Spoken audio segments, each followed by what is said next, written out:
안녕하세요. 말파빠입니다.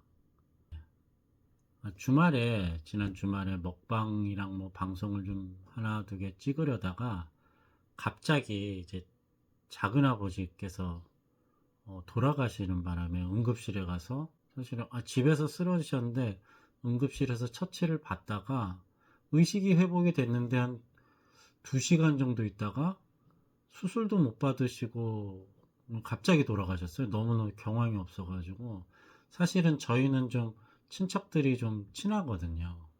그런데 응급실도 같이 갔었죠. 근처에 사셔서 뭐 의료대란 때문에 이게 검사나 수술도 못 받으신 것 같아서 저도 좀 당황스럽고 너무 황망한데 이게 너무 처음에는 이제 너무나 갑작스럽게 돌아가셔서 주말에 금요일 저녁에 금요일과 토요일 사이에 돌아가셔서 너무 황망하고 경황이 없었는데 지금도 좀 그렇고 가만히 생각해 보니 이 작은 아버님 연세가 올해 거의 한 80살, 78살 정도 되시는데 가만히 생각을 해보니까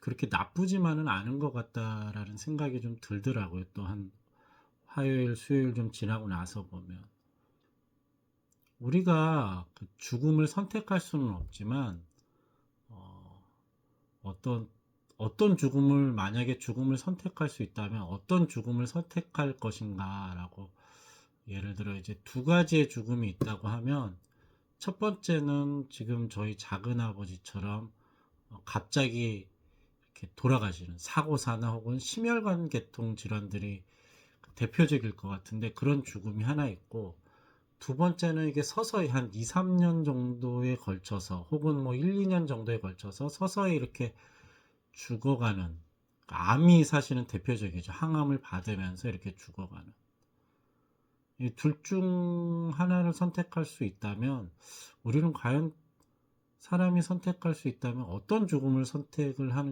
할까 나는 생각을 해보면 두 번째 죽음보다 첫 번째 죽음 그러니까 갑자기 죽는 거 그러니까 그게 사실은 경황이 없고 주변 사람도 상당히 경황이 없고 죽음을 준비할 수 없으니까 삶을 마무리할 수도 없어서 너무나 황당하긴 하지만 그 죽음이 오히려 좀 더 낫지 않을까라는 생각을 사실 조심스럽게 해봐요 사실은. 근데 왜냐하면 이 두 번째 죽음 사실은 이게 두 번째 죽음의 고통이 거기에 따르는 그 고통 그 환자뿐만 아니라 환자의 주변 사람들의 고통이 너무나도 크기 때문에 차라리 어느 정도 갑작스러운 죽음이 꼭 나쁘다고는 할 수 없다. 모든 죽음이 슬프지만 그런 생각을 좀 해봐요. 이제 한 금토일 월요일 날 발인이어서 이제 장지까지 갔다 왔는데 저도 그렇고 이제 사실은 저희 부모님도 두 분 다 생존에 계시거든요. 언젠간 조금 있다가 돌아가실 텐데 저도 못 죽고 슬프겠지만 이 3일 동안 생각해 보면 너무 슬프지 않게 좀 약간의 미소를 가면서 3일을 지내면서 나를 추억하면서 지내면 그 작은 아버지를 추억하면서 이렇게 지내는 게 오히려 좀 더 남은 유가족이나 사촌이나 작은 어머니 혹은 저희 아버지에게도 좀 더 좋았었던 시간이 아닐까라는 생각이 들어요.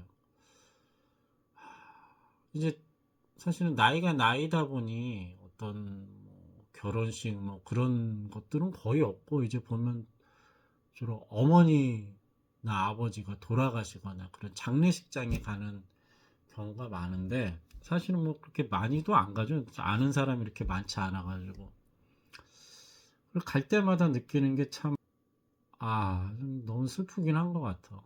우리가 살다 보면 답을 못 찾는 문제들이 참 많은 것 같아. 어떻게 살 것인가 혹은 또 어떻게 죽을 것인가 이 두 개의 문제는 전혀 다른 문제 같지만 서로 이렇게 맞닿아 있는 문제가 아닐지라는 생각을 해요. 죽음을 이렇게 생각하면서 살면 사는 삶이 참 비참하고 괴로울 순 있지만, 어쩌면 이 죽음을 생각하면서 반대로 삶을 살면 나의 삶을 좀 더 밀도 있게 채워나가는 방법 중에 하나가 아닐런지라는 생각을 합니다. 참 마음이 안타깝지만, 마음이 좀 슬프지만, 여러분도 이제 주변에 이렇게 그렇게 보면 이 죽음이라는 거